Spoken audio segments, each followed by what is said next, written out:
volver. Con la frente marchita, las nieves del tiempo platearon mi cielo. Buenos días a todos. Nico, Nin y yo vamos a moderar esta conferencia. No voy a presentaros al ponente, solo os voy a decir el nombre. Él es Wes Ely.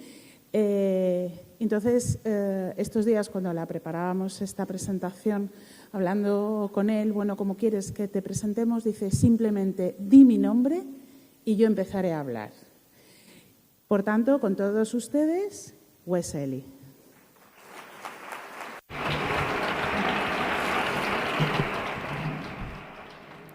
Muchísimas gracias. Gracias. Por favor, ¿pueden encender las luces? No es bueno hablar en la oscuridad porque nos vamos a dormir. ¿Pueden encender las luces, por favor, del auditorio? Y antes de comenzar, me gustaría preguntar a todo el mundo ahora, por favor, pongámonos de pie todos.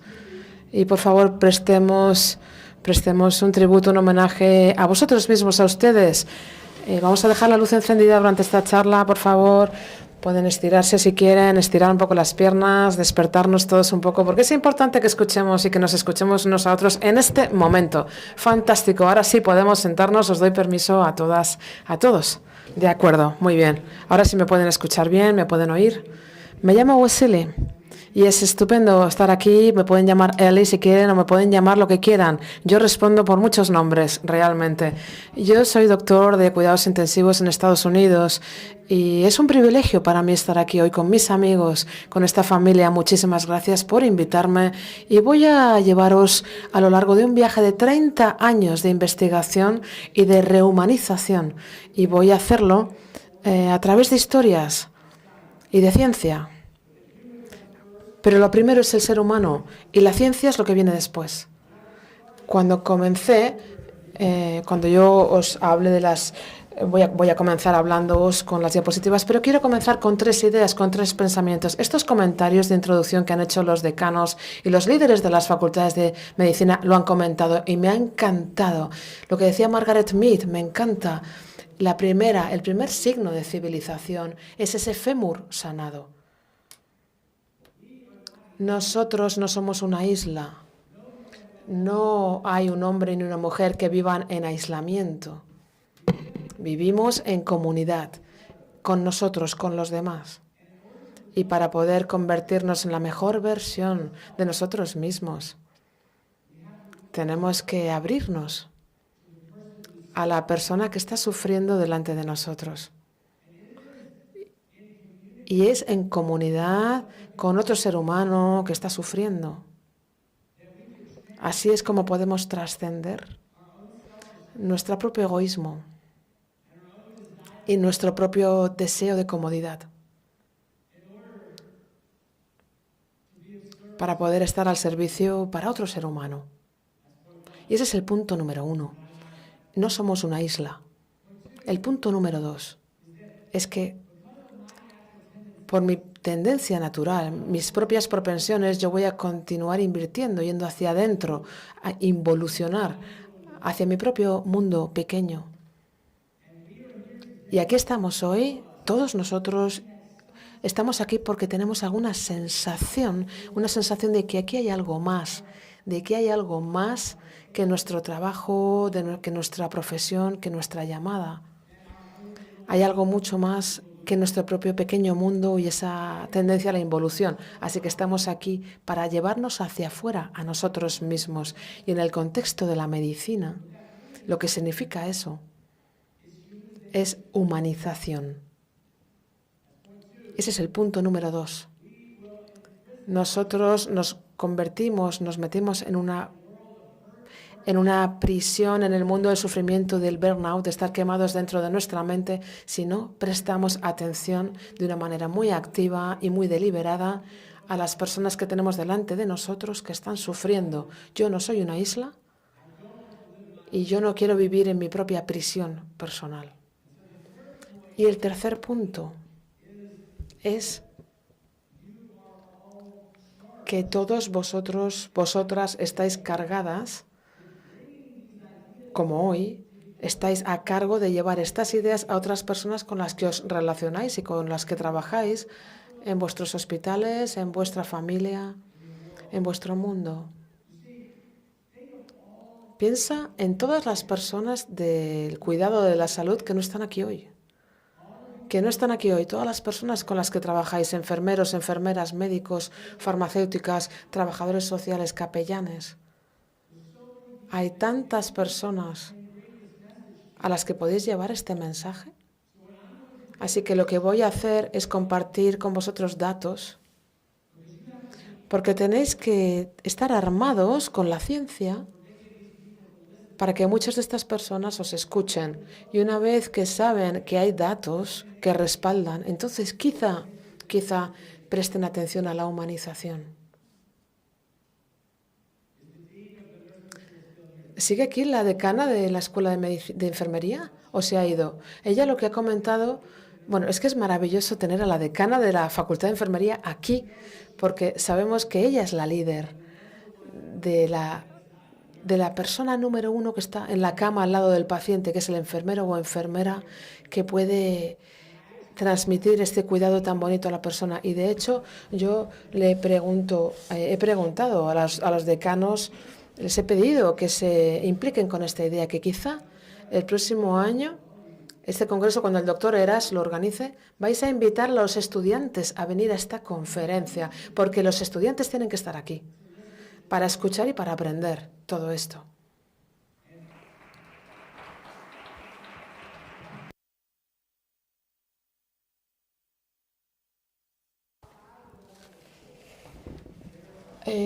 Fuera de la Facultad de Medicina hay dos bloques de piedra muy grandes. Uno de ellos dice humanización y el otro dice medicina. Si os vais hacia la izquierda, podéis ver estos dos bloques, estas dos rocas. Y son, digamos, los juramentos sobre los que se apoya nuestra profesión, la persona y la medicina que impartimos. Entonces, voy a comenzar simplemente diciendo que para hacer mi investigación tengo financiación del Estado, del Gobierno de Estados Unidos, que tengo permiso escrito para compartir las historias de los pacientes y que durante el COVID trabajé con Baricitinib, que es un fármaco para el COVID que hemos diseñado en estudio, porque se ha demostrado que salva vidas, pero yo no recibo ningún dinero para ese trabajo. Ese dinero es un trabajo no pagado y no tengo ningún tipo de acciones con ningún tipo de compañía. Este es mi grupo de investigación en Estados Unidos. Lo llamamos el Centro CIBS, C-I-B-S, Enfermedad Crítica, Disfunción Cerebral y Supervivencia, según las siglas en inglés CIBS. Tenemos 120 personas haciendo investigación para entender cómo podemos cuidar a la persona en su globalidad, no solamente a los pulmones o al corazón, sino a la mente y al cuerpo y al espíritu, a la persona en su totalidad. En cuidados intensivos han sido 50 años. Los primeros 25 años del cuidado intensivo estábamos construyendo una manera de ayudar a que las personas sobrevivieran. Estábamos construyéndolo. Pero los segundos 25 años hemos estado desconstruyendo, por así decirlo, para poder volver a encontrar a esa persona dentro del paciente. Porque hemos perdido el camino en pensar que nosotros éramos los máster del universo, de la medicina, y el paciente venía después, era segundo en nuestras preferencias, y eso es un error. El paciente tiene que estar primero, así que os voy a contar una historia de los segundos 25 años de cuidados intensivos y luego vamos a hablar acerca de lo que ha pasado durante el COVID y vamos a ofrecer algunas ideas de cómo podemos avanzar en este nuevo enfoque de humanización. Para comenzar, ¿qué pasa si os contara que ya hemos construido la base científica para la humanización? pero que durante el COVID se nos ha quitado y hemos empezado a practicar la medicina de una manera que era deshumanizadora y sin ninguna dignidad para el paciente. Y de hecho yo creo que era antimedicina. Yo creo que que estamos llamados a un encuentro entre nosotros. Y esta es Teresa Martin. Teresa Martin fue la primera paciente de la que yo me ocupé en el año 1990, cuando muchos de vosotros estabais en pañales todavía, probablemente, o a lo mejor en la escuela estudiando. Ella tuvo un fallo respiratorio profundo, estaba con respiración mecánica, con ventilador, con respirador, y después de cuidarla, ella vino a verme en mi primera clínica post-UCI, donde yo empecé a ver a pacientes después de haber estado en la UCI. Durante su cuidado, ella estaba paralizada en coma, recibiendo una cantidad inmensa de benzos y de morfina. Yo ahora a esto lo llamo la normalidad maligna, malvada. Es decir, que hemos normalizado una forma cancerígena de ocuparnos de otras personas. En una cama, restringidos, con medicamentos que les mantienen suprimidos. Los fármacos, los medicamentos se les daba con un esfuerzo de ser amables, con una intención benevolente. Pero la benevolencia no es igual que la beneficencia. Benevolencia es el deseo de hacer el bien, mientras que la beneficencia es realmente el hacer el bien. Y lo que yo hice por Teresa Martin fue maleficencia. Yo la herí, la perjudiqué.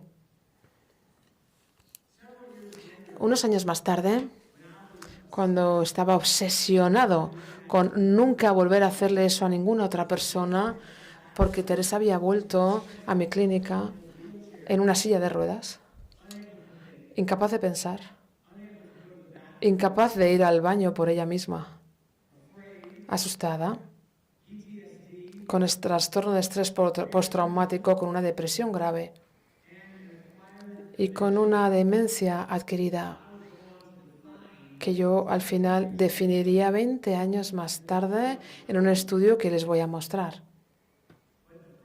Pero lo primero que hicimos fue decirnos a nosotros mismos cómo podemos sacar a las personas del respirador mecánico de una manera más rápida. Entonces diseñé un estudio y lo publiqué en el New England Journal of Medicine sobre ratios. Levantad la mano si en vuestra UCI usáis respiradores. Bien. De acuerdo. Pues estamos hablando de esto es de quitar el respirador todos los días, ver si la persona puede respirar por sí misma. Un par de años más tarde, otro colega, el doctor Kress, Kress, planteó la misma idea, pero en lugar estaba quitando la sedación. Ahora esto lo llamamos SAT, que es un ensayo de despertar espontáneo, Spontaneous Awakening Trial, SAT por las siglas en inglés. Estas dos herramientas fueron como los bloques de construcción de rehumanizar las UCIs, porque permitía que la persona despertara a la persona cada día, desconectar el respirador, para que la persona saliera del soporte vital más rápidamente. Lo que estábamos haciendo era poner a la persona a través de una cámara de deshumanización en las UCIs. Llegaba en color la persona, vibrante, un ser humano vibrante, y lo tratábamos a todos como si pasaran por una cinta de aeropuerto, como si entraran en un taller de deshumanización. Y comencé a darme cuenta de que mi cuidado como médico estaba causando daño. Y entonces diseñé un estudio para validar una herramienta para medir el delirium. Y la idea era que si una persona está delirante o tiene delirios, esta persona no se puede comunicar conmigo, no me puede decir quién es, entonces me voy a perder a la persona. Así que necesito saber si esta persona está en delirio. Entonces inventamos el CAM-ICU, CAM-IQ, que se ha traducido ahora a 40 idiomas y se utiliza en diferentes partes del mundo. Y hicimos lo mismo con el tema de la escala de sedación, el RASS. RASS por sus siglas en inglés. Estas dos herramientas son vuestra manera, vuestra forma de evaluar la conciencia. La conciencia tiene dos partes: el estar despierto, la activación, y el contenido. La excitación, el arousal, el estar despierto. Esto es mi cerebro funcionando. Y el contenido. El contenido es cuando el ascensor, por ejemplo, va hasta arriba, ¿no? Es decir, hay una luz encendida en el cerebro, pero hay alguien en casa. O sea, por un lado está el estar ahí, la luz, y por otro está que esto se mueva. Utilizamos estas herramientas para demostrar que el delirium es un indicador independiente de la muerte. Cuanto más tiempo una persona tiene un delirium o está delirante, más probabilidad tiene de morir, de manera independientemente del resto de la enfermedad que pueda tener su cuerpo. El cerebro es su propio motor e impulso de supervivencia.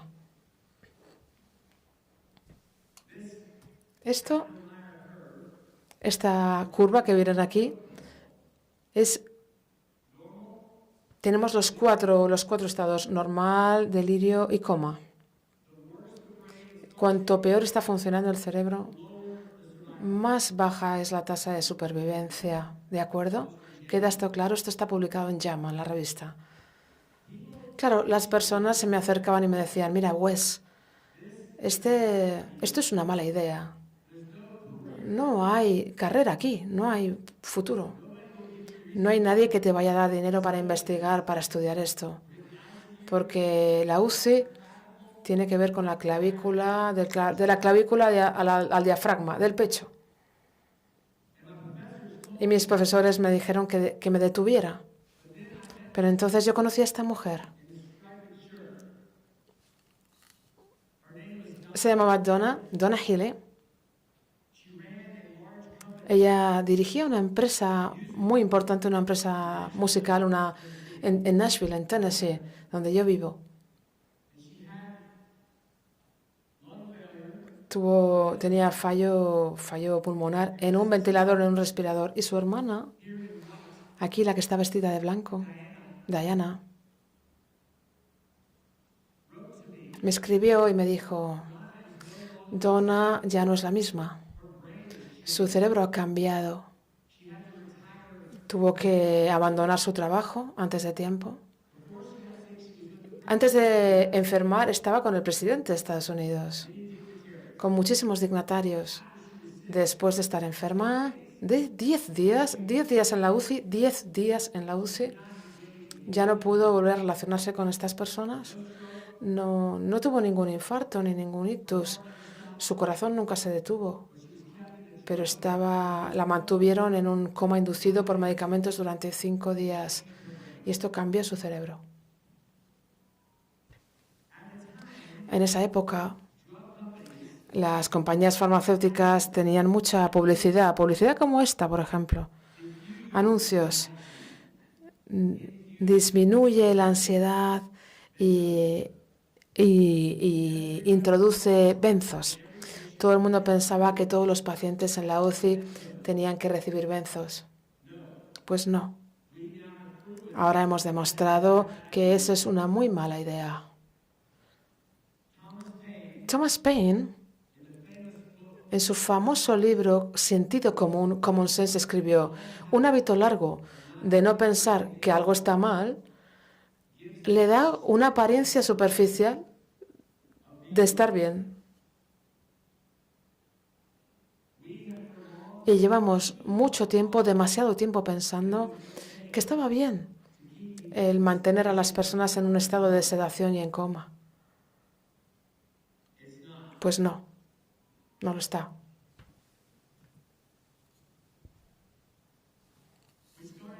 Comenzamos a establecer comparaciones de diferentes regímenes de tratamiento. Este en negro, las que veis las barras en negro, es la dexmedetomidina, y en barra gris vemos las benzodiazepinas, lorazepam. Vemos las barras negras que son más bajas que las barras grises, ¿verdad? Es decir, menos delirio. Si te quitas las benzodiazepinas, si te alejas de benzodiazepinas. También hemos estudiado el ratio de supervivencia. Podemos ver aquí en este gráfico la línea sólida negra, que es una supervivencia más alta si no estás tomando benzos. Entonces, a mediados de los años 2000, ¿qué sabíamos? El delirium en la UCI es un indicador independiente de muerte. Cuanto más delirium, más muerte. Las benzodiazepinas aumentan el delirium. Necesitamos reducir el delirium. Y nuestro objetivo es, quizás, si podemos hacer que las personas se quiten este respirador mecánico más rápidamente, tendrán menos farmacopea, menos droga y menos delirio. Por lo tanto, ¿cómo hacemos esto? Hicimos un estudio que llamamos el ABC, el estudio ABC, que se publicó en The Lancet. Y en este estudio hicimos un estudio randomizado de personas, dos grupos. Uno de los grupos recibió ambas cosas, el AST y el ABC, lo que hemos hablado antes, es decir, de tener los ventiladores y de tener las drogas todos los días, cada día. Y el otro grupo simplemente recibió el enfoque usual y habitual con el con el ABC todos los días, pero sin eliminar todos los días la sedación. Al final de un año hubo un ratio mucho más elevado de supervivencia en el grupo de ABC, en el enfoque ABC. El 15% de aumento en la supervivencia, simplemente si desconectas la sedación todos los días. También se redujo la estancia en la UCI por 4 días, una reducción de 4 días en la estancia del estado, y también una reducción en el estado, en el tiempo en el hospital. Y esto es el comienzo, por nosotros, del cambio para rehumanizar el cuidado crítico, el cuidado en las UCIs. Comenzamos a demostrarnos a nosotros mismos a través de la ciencia que si pudiéramos despertar a una persona y mirarle a los ojos y comunicarnos con la persona, tenía más frecuencia, más posibilidad de vivir. ¿Era solamente el medicamento? No. Es que tiene también que ver con la persona recordando que es una persona. Y también tiene que ver con el cerebro de la persona trabajando lo suficiente como para decirse a sí misma: necesito sobrevivir. Tengo que encontrar mi manera de volver a casa. Y entonces luchan más para vivir. Y no pierden su voluntad de vivir. Después, en nuestra clínica comenzamos a ver a personas 3 meses, 6 meses, 12 meses después de su estancia en la UCI. Y estudiamos a 821 pacientes. Y lo que descubrimos era que ya tengas más de 65 años o menos de 65, esto no importaba. Un año más tarde, las personas tenían disfunción cerebral al nivel de demencia de Alzheimer o de una lesión cerebral traumática. Es decir, en el año 2013, hace 10 años, Por primera vez, las personas tuvieron que afrontar el hecho de que estábamos creando un daño cerebral permanente en las UCIs que no se desarrollaba en años, sino que más bien se desarrollaba en 5 o 10 días y generaba un cambio permanente en el funcionamiento cerebral. De hecho, este es el mismo gráfico, pero ahora en la parte izquierda pueden ver a las personas que tenían 30 y 40 años, 30 y 40 años de edad, y también ellos tienen una disfunción cerebral un año más tarde a un nivel de una enfermedad de Alzheimer o de trastorno de comportamiento. Es muy triste. Y en estos datos hemos demostrado que el delirio, la duración, era el indicador más potente de una disfunción cerebral adquirida. Por lo tanto, bajo mi cuidado, cada día adicional que una persona tenía delirio, esa persona tiene un 35% de aumento de riesgo de adquirir demencia. Y cada día que tienen delirio, bajo mi cuidado, tienen un 10% más de aumento de riesgo de muerte. Entonces, yo tengo que hacer todo lo que sea, todo lo posible para mí, para hacer que el delirio de esa persona sea lo más corto posible. Y las dos cosas más importantes que reducen la duración del delirio es sacarle de la cama y caminar y tener a tu familia al lado de tu cama para comunicarse contigo. Familia, familia.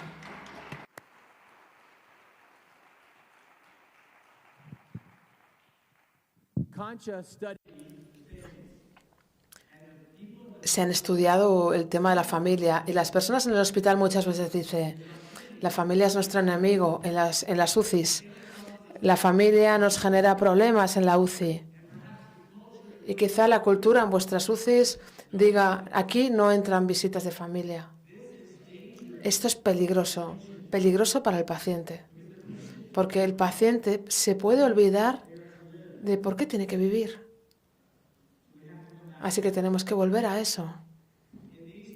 En estas dos imágenes podemos ver en la parte derecha una imagen de una persona que tuvo delirio y en la parte izquierda la imagen de una persona que no tuvo delirio.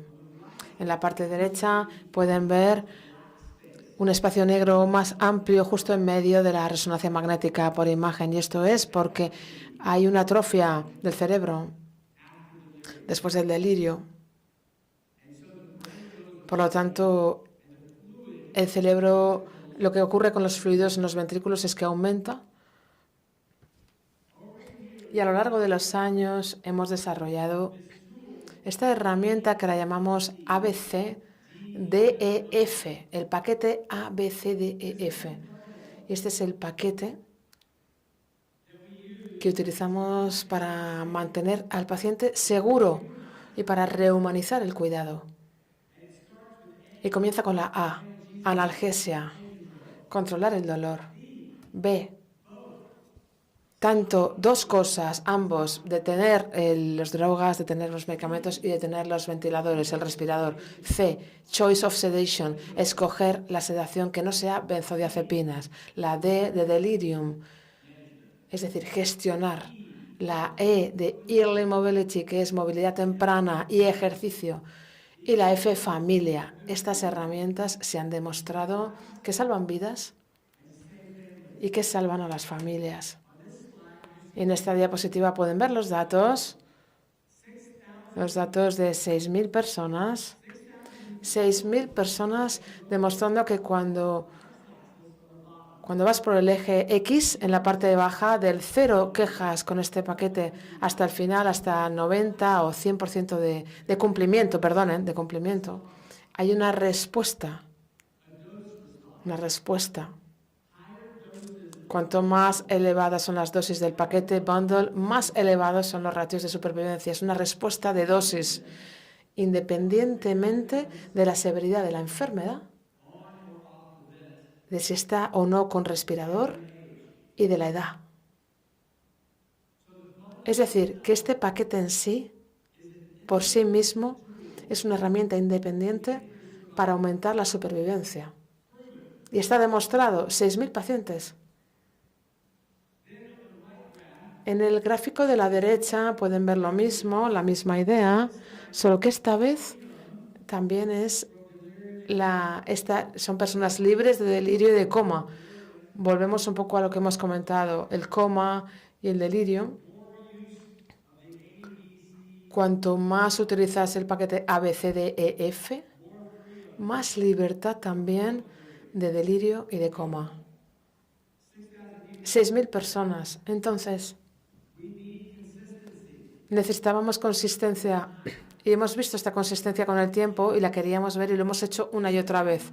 Esta vez lo que hicimos fue hacerlo con 15.000 personas. 15.000 personas con la misma respuesta. Aumento del rendimiento, en este caso en el eje Y, en este caso, un ratio más elevado para de poder salir antes de la UCI. Otro punto importante, también una posibilidad más grande de salir del hospital. La persona sale del hospital más rápido y menos ratio de muerte. Recuerden que les he mostrado el estudio del ABC en el año 2007. Menos sedación, menos muerte. Pues les acabo de mostrar 6.000 pacientes. ABC, menos muerte, menos delirio, menos coma. Y ahora les he mostrado 15.000 personas. Menos sedación, más ABCs, menos muerte. Se reduce la estancia en el hospital y menos coma y menos delirio y menos limitaciones. Yo sabía que si teníamos menos delirio, el paciente sería capaz de decirme, de contarme acerca de su dolor. Entonces predijimos que el dolor iba a subir. Pero no es que creemos más dolor, no, simplemente es que hay una mayor capacidad por parte del paciente de decirme que le duele. Entonces tengo la oportunidad de aliviar su sufrimiento.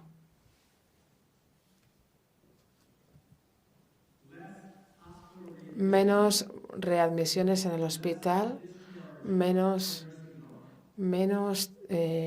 salida del paciente hacia una instalación de cuidado. Vamos a revisar.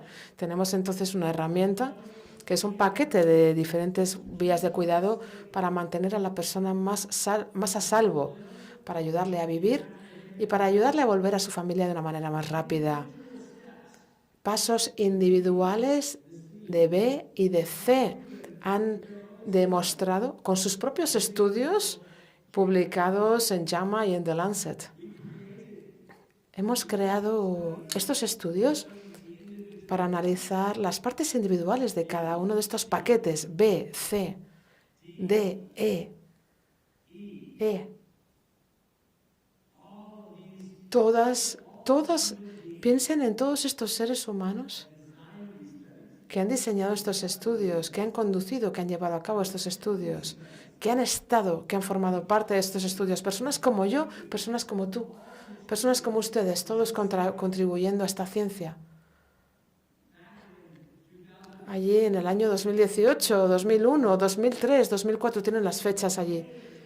Y hoy, en el año 2023, podemos venir aquí a este congreso de humanización y decir, yo quiero aprender.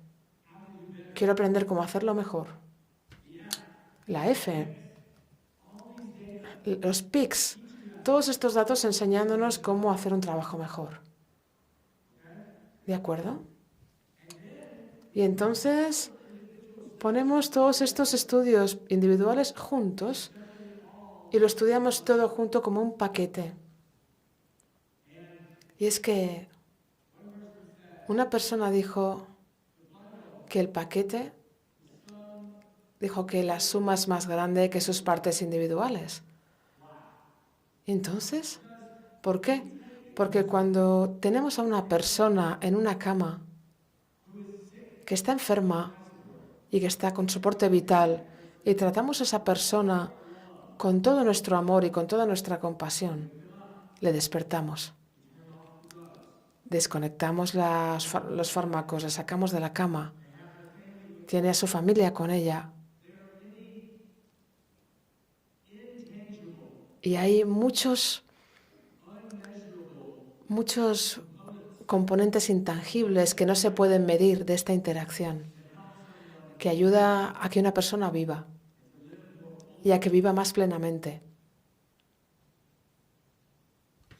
Entonces, hace falta una colaboración de la UCI interprofesional. Tenemos que cambiar el proceso de cuidado con todo el equipo. Tenemos que medir algo, por ejemplo, el delirio, para saber si el cerebro no está funcionando. Tenemos que dedicar tiempo y esfuerzo para liberar a un ser humano del soporte vital. Tenemos que movilizar a la persona, sacarla de la cama. Porque esa persona no está hecha para estar viviendo tumbada o atada a una cama. Tú no querrías estar ahí, atado a una cama, ¿verdad? Así que tratar a la persona de la manera que te gustaría que te trataran a ti. Tenemos que convertir la humanización y ciencia para elevar la dignidad humana. Este hombre salió del respirador esta mañana, la mañana en la que yo hice esta foto, y le pregunté, ¿y ahora, señor D, qué le ocurre? ¿Cómo se encuentra? No le pregunté qué le pasa a usted, sino qué le importa a usted. Cambié la proposición de qué le pasa a usted a qué le importa a usted. Cambié la frase y me dijo, a mí me importa mi mujer, Wanda, me preocupa mi mujer. ¿Veis cómo tiene los dedos Wanda tatuados en los dedos? Y además quiere una cerveza. Así que le conseguí una cerveza y una enfermera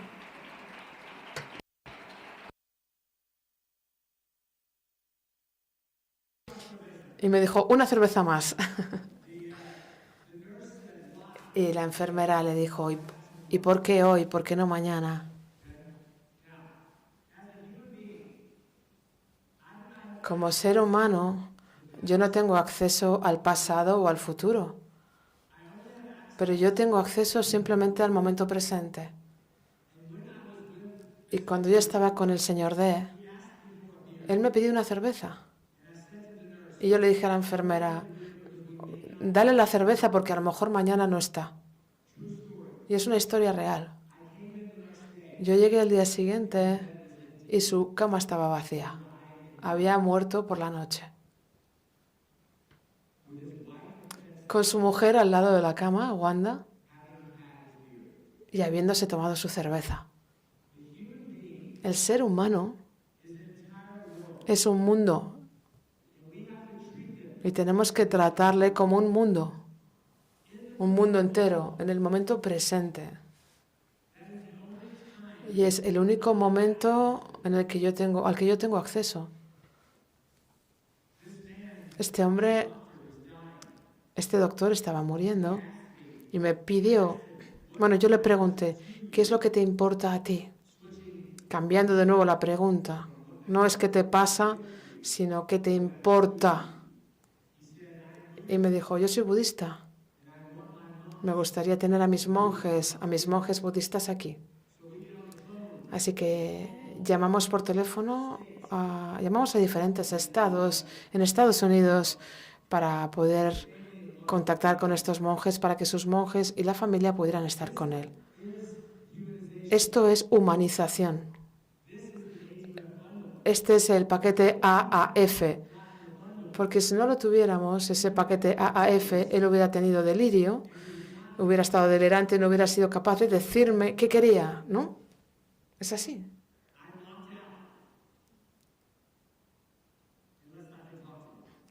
Yo estoy totalmente ciego si no puedo hablar con él. Así que os animo, por favor, de verdad, os animo a que por favor también os enteréis de la historia espiritual de la persona. Pregúntale, ¿tienes algún valor espiritual o algunos valores espirituales que quieras que yo conozca, que sean importantes? Porque a lo mejor te dicen, sí, yo soy ateo o no quiero que me hables de Dios. Pues sin duda, por supuesto, por eso pregunto. Porque yo necesito cuidar de quien tú eres, no de quién soy yo.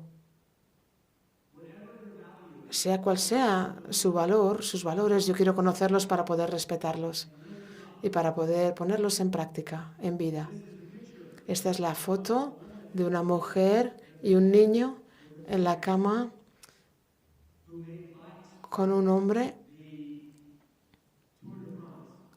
que hacía bicis para el Tour de Francia. Y tuvo esclerosis lateral amiotrófica, fue mi paciente. Y me dijo, tenemos un niño que se llama James. Y mi mujer JV y yo, mi novia JV y yo, nunca nos hemos casado. Me encantaría casarme con ella. Así que llamamos a un sacerdote católico. Yo soy católico, me dijo, y él también era católico. Y yo conocí a un sacerdote, le llamé y le dije, ven al hospital. Y les casó. Ahí está la imagen. Para el hombre esto era lo más importante. Y yo sigo siendo amigo de JV, del niño, hoy en día, muchos años después de esto. Para mí, este es el regalo. El regalo de ser capaces de entrar en la vida de otro ser humano. En el momento más vulnerable de su vida y estar a su servicio en la medida de lo posible.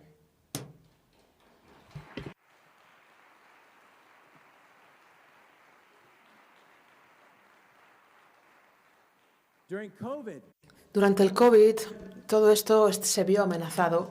Se vio amenazado porque al principio de la pandemia estábamos asustados y no teníamos la vacuna. Y no teníamos equipos de protección personal. Julie Haems de Francia publicó este artículo y en este artículo veis, por ejemplo, cómo la sedación se utilizaba en el 80% de los casos. Volvieron las benzodiazepinas. El doctor Eras me escribió y me dijo, Wes, aquí hay demasiado delirio, tenemos que estudiar esto. Y entonces lo hicimos.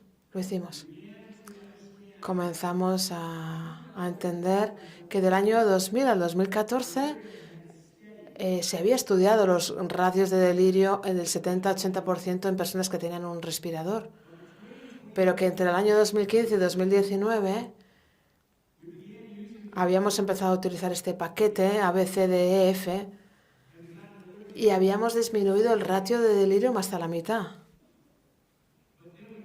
Pero entonces cuando llegó el COVID, las benzodiazepinas regresaron y volvió el delirio. De una manera terrible. Hicimos un estudio juntos, Gaby y yo y otros de España, otros médicos, y hicimos el estudio COVID-D.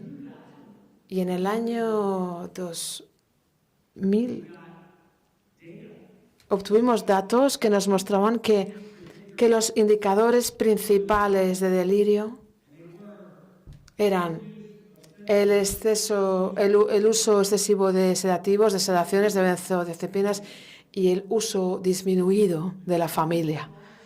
Los dos indicadores más potentes después de estudiar todo el resto de factores eran el delirium y el COVID. Y había qué se podía cambiar, las benzodiazepinas y la familia, el paquete, volver de nuevo al paquete ABCDF. Y por cierto, tenéis el hashtag. Yo nunca he estado en redes sociales antes de la pandemia, nunca en mi vida, pero Gaby me dijo, Wes, tienes que entrar en Twitter. Y yo dije, ¿pero Twitter? ¿Pero qué ¿cómo es esto? Pero si yo tengo el pelo gris, ya tengo canas, soy mayor, soy viejo. Y me dijo, sí, pero si entras en Twitter, podemos entonces conseguir a más pacientes. Y entonces lo hice. Entré en Twitter y publicitamos este estudio, la humanización. Y fuimos capaces de tener a 2.100 pacientes en 2 semanas. Alucinante.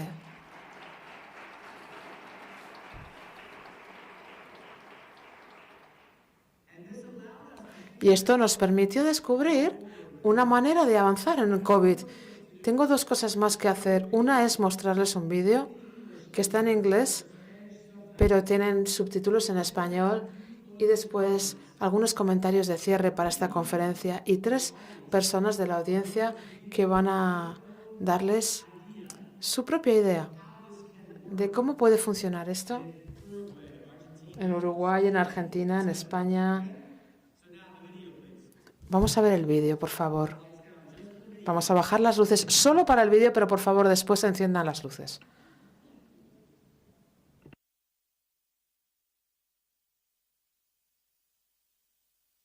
COVID brought words like ICU and ventilator into mainstream conversations. With or without the pandemic, though, the average person in the U.S. will have more than 1 ICU stay in their lifetime. Over 6 million per year in the U.S. alone.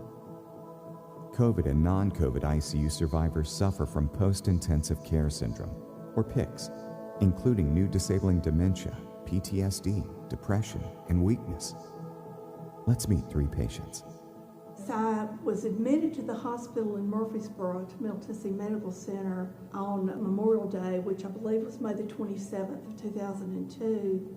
On Valentine's Day of 2018, I got mugged and I got shot in the stomach. That's how I ended up in the ICU. He went into cardiac arrest within 30 minutes of being at the hospital. After critical illness, after critical care and time in the ICU, most patients have a new normal. And they don't know how to get by with that new normal because they can't think the way they used to. They lose their jobs. They have a lot of trouble with interpersonal skills. It's depression, it's post-traumatic stress disorder, on top of their muscle and nerve physical disabilities. We now know that it's called the post-intensive care syndrome, or PICS. But back then, in the 1990s, we didn't even have that term. Sarah Beth was a patient in the early 2000s who got the old way of ICU care, in coma, deeply sedated and immobilized, before we had the A2F bundle. My memories of that time being sedated are like living in a Stephen King novel. It was nightmare after nightmare after nightmare. And what we learned over a 20 to 30 year period, we developed a bundle called the A2F bundle. And we proved in 300 to 400 studies that we could help people get out of the ICU and out of the hospital sooner and have a lot less brain dysfunction and body dysfunction on the back end. If you contrast her story with that of Lovemore, who's taken care of with the new way, you're going to hear him describe early on being mobilized, awake in the ICU, never being kept deeply in a coma. And that's also the way that Titus, a 4-year-old with sepsis, was cared for. The PT, OT, and speech happened like the 2nd or 3rd day. Being able to spend time with my wife and talk about our goals, for example, what would our house look like, that was very helpful in motivating me to get out of bed, which can be difficult when you're in the ICU. With the new protocol and the way that we now treat people in the new way in the ICU with the A2F bundle, my patients are awake.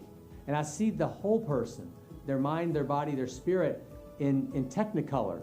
It's about uplifting the person and magnifying their dignity at this extremely vulnerable period of time in their life when they don't know if they're going to live or die, and they aren't really able to communicate if left sedated and delirious with the most important people in their life. Hi, I'm Dr. Pam Bishop. Before I contracted COVID-19 in December of 2020, I felt like I had it all in life: a wonderful family, great health, and a federally funded academic research career. I was never even hospitalized for my COVID infection, but now I'm forced into early retirement. I can't think clearly and have heart problems, among many other health problems. It's been 2 years, and I oscillate between fierce determination to get better and abject horror at the daily destruction of my body. I am one face of long COVID. Imagine millions like me. We need help picking up the pieces of our lives. PICS is a disabling reality for millions of patients and their families as they try to find a new way forward. It costs society billions of dollars. In addition, more than 100 million long COVID patients across the world, many of whom were never admitted to a hospital, are coming to terms with a life-shattering condition that prevents them from earning a living and causes widespread psychological, mental health, and physical disability. There's a long road ahead, and we need your help so they can rebuild and flourish. Visit our website today and support our endowment. We'll design and conduct clinical trials to find new treatments. We'll provide practical resources, including social workers to aid patients nationwide with insurance and disability services, plus ongoing free support groups and counseling to help COVID and ICU survivors and their families move from despair to thriving in recovery.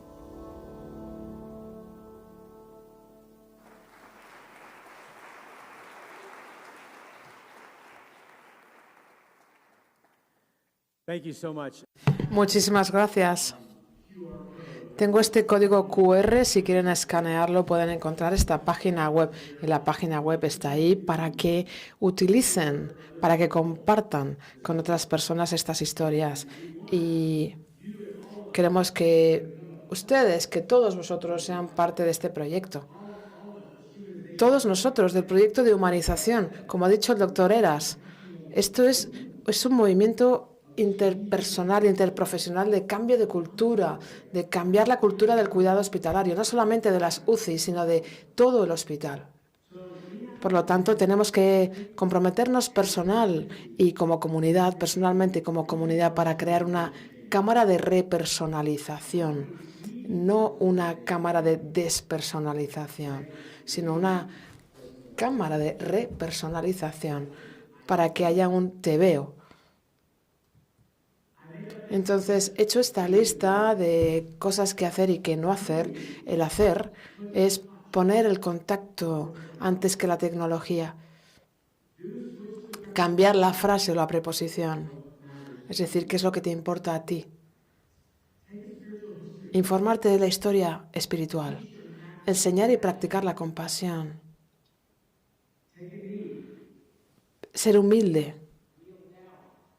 Ser humilde. Ponte de rodillas. Yo me pongo de rodillas todo el rato, constantemente. Ponerte de rodillas con el paciente, ahí, acercarte al paciente, me hace a mí pequeño y al grande.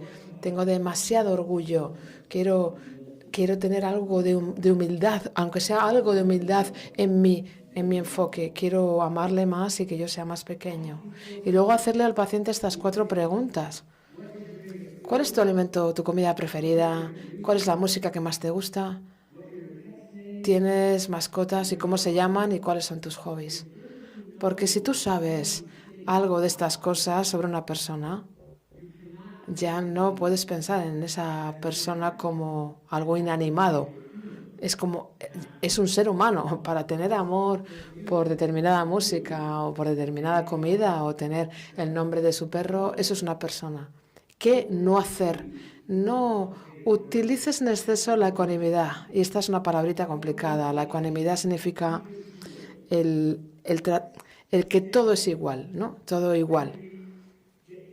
Cuando nosotros tenemos un deseo muy fuerte de tirar, tiramos muy fuerte y nos olvidamos de la persona y dejamos de establecer una intimidad con la otra persona. Y no separes a los seres queridos. Nunca más. No. Hecho. Ya está. Se acabó con eso. Se acabó. La familia tiene que estar presente. Yo sé que en vuestra cultura, sé que tenéis una cultura de visitas, de cercanía. Pues esto de cerrar, de no tener, tenéis un horario para las visitas, eso es una muy mala práctica tener a los seres queridos lejos de los pacientes, ya hablaremos de eso más tarde. No te quedes satisfecho con el que tener buena intención. La benevolencia es tener buena intención, pero hay muchas cosas que yo he hecho en mi vida con buena intención y he hecho daño. Si no, pregúntenle a mis 3 hijas. No permitan la normalidad maligna. En otras palabras, no acepten el status quo. No tengan miedo al fracaso. Estate dispuesto a asumir la oportunidad de trabajar de una manera nueva, porque si no asumimos esa oportunidad nos estamos robando la alegría. Y mis últimos 3 puntos, 4 puntos.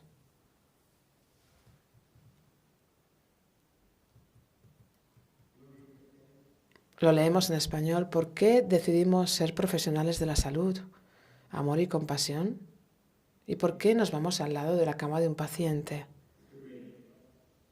Amor y compasión.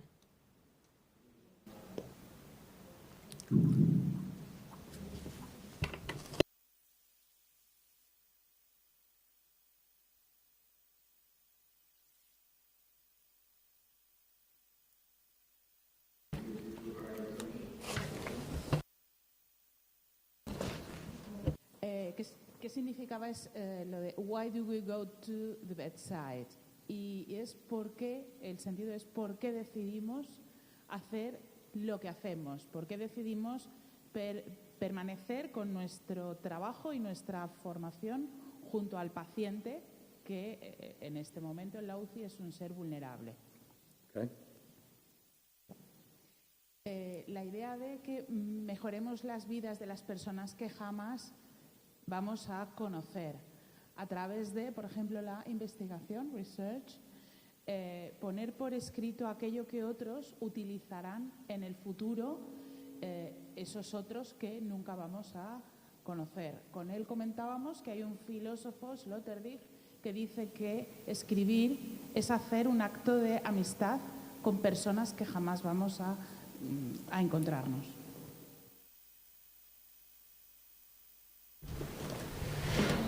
Discutido porque no sabíamos muy bien lo de discontented, qué significaba exactamente, y el significado exacto es que el futuro pertenece a aquellos que están insatisfechos con la situación real, con la situación de ahora.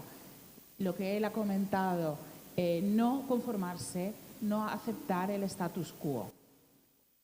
And lastly, y para terminar, es un mundo, él lo ha comentado durante toda la conferencia, cada uno tiene su historia y cada uno tiene aquello que le hace vivir y todos lo que tenemos es aquello que nos importa de verdad, el cambio de la preposición. Gracias, Concha. And now... Y ahora...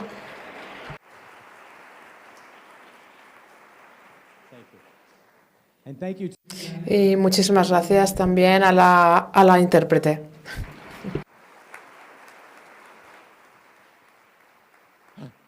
Maria. María José. Is Maria. Nicholas, would you comment? So we have 3 more comments. Entonces 3 comentarios más y ya habré terminado. Bueno, la charla muy inspiradora de Wesley. Tengo 3 aspectos importantes. Uno, cuando habla de que la persona es una totalidad, en la mente, el cuerpo y el espíritu. Muchas veces cuando entran los pacientes lo que hacemos es los ponemos en esa cámara de deshumanización y nos enfocamos en el cuerpo. Eso también a veces nos protege a nosotros mismos, al personal, para no estar tan implicados emocionalmente, y a veces lo hacemos a propósito. Lo otro que me inspiró mucho es cuando habla de una persona en su totalidad, y cada una de estas personas están en un viaje, y tenemos que estar conscientes, como dice él, para luchar por supervivencia. O sea que si su familia... Si le pueden dar un auricular, por favor, al ponente, ¿le pueden dar un auricular para que escuche la traducción? Si le pueden dar un auricular. Cama, eso genera muchísima dignidad a nuestros pacientes y lo vemos día a día. Así que son los 3 conceptos que me han inspirado muchísimo en la charla de Wesley, y sobre todo también esas 4 preguntas que debemos hacer a los pacientes, que a veces nos olvidamos que realmente tienen una historia, tienen sus gustos por la comida, etcétera, etcétera. Yo creo que si nos llevamos eso al lado de nuestros pacientes, creo que puede ser muy importante en nuestras unidades y en nuestros servicios. Así que muchísimas gracias por...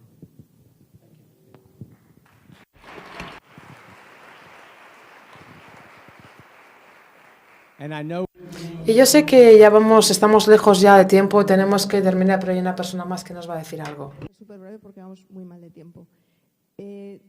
Dar las gracias a Wes porque nos ayuda también a seguir por el camino por el que estamos intentando seguir desde hace unos años, ¿no?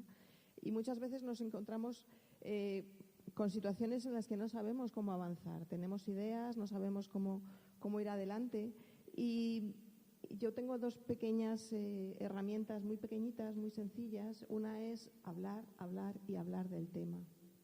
Y otra es perder nuestras ideas para que dejen de ser nuestras y sean de todos. Si somos capaces de compartir esas ideas y de perder esa propiedad personal, es como funcionan las cosas. Porque todos tenemos que trabajar y tenemos que trabajar juntos y en equipo, ¿no? Entonces, dar las gracias a Wes porque nos ratifica en lo que estamos intentando hacer, ¿no? Se puede conseguir, se puede investigar, se puede avanzar, y siempre poniendo al ser humano, a la persona en el centro.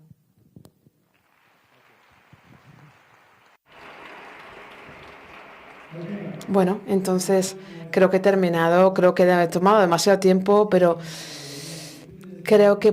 espero que podamos utilizar este estrado para utilizar ciencia y humanismo juntos. He escrito un libro, todos son historias reales de personas reales, no hay nada inventado en este libro y lo tendrán ahí fuera. Después lo voy a firmar, está en español y es el primer día que este libro está disponible en español, y todo este dinero del libro se va a devolver a pacientes y a familias. Por lo tanto, si les gusta y quieren leerlo, quieren leer las vidas humanas, la historia está en el libro. Y les doy las gracias a todos ustedes por estar aquí y por permitirme ser parte de su viaje. Muchísimas gracias.